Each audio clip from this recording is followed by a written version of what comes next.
परीक्षण तो भ गेल, लेकिन दुल्हा के परीक्षा एखनो खत्म नहीं भेल।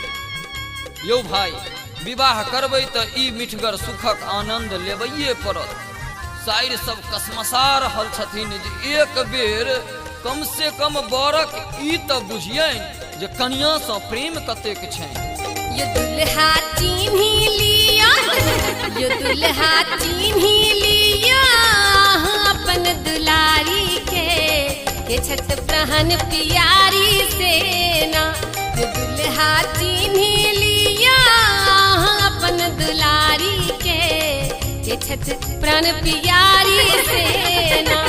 दुल्हा चिन्ही लिया अपन दुलारी के छठ प्राण प्यारी सेना।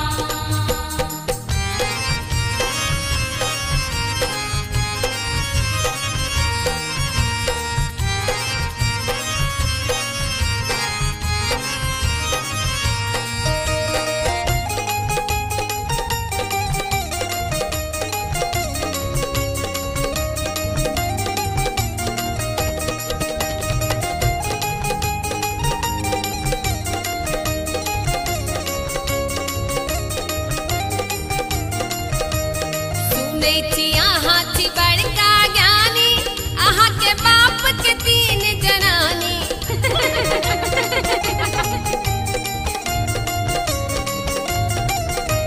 सुनै छी अहाँ छी बड़का ज्ञानी, अहाँ के बाप के 3 जनानी।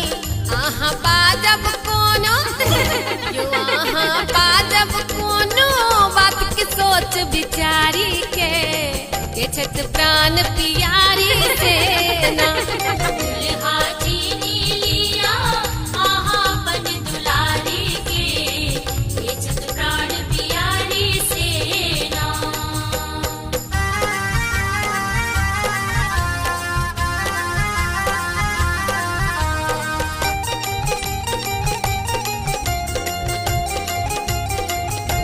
ये दुल्हा रहै छी केहन गाम, चिन्ह कनिया बैसल बाम।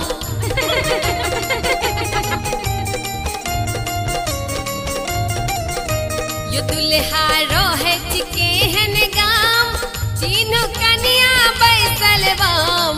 अहाँ पकड़ न लेबै, यो अहाँ पकड़ न लेबै दहिन में बैसल साली के छठ प्रहन प्यारी सेना। दुल्हा चिन्ही लिया अपन दुलारी के छठ प्राण प्यारी सेना।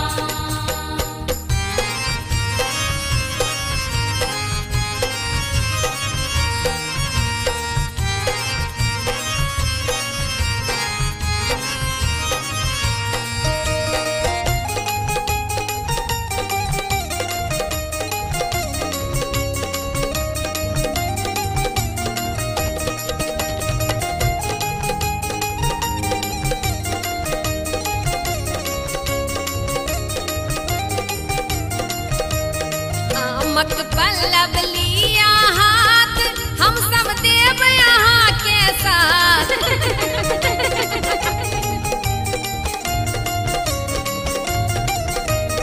आमक पल्लव लिया हाथ, हम सब देव यहाँ के साथ।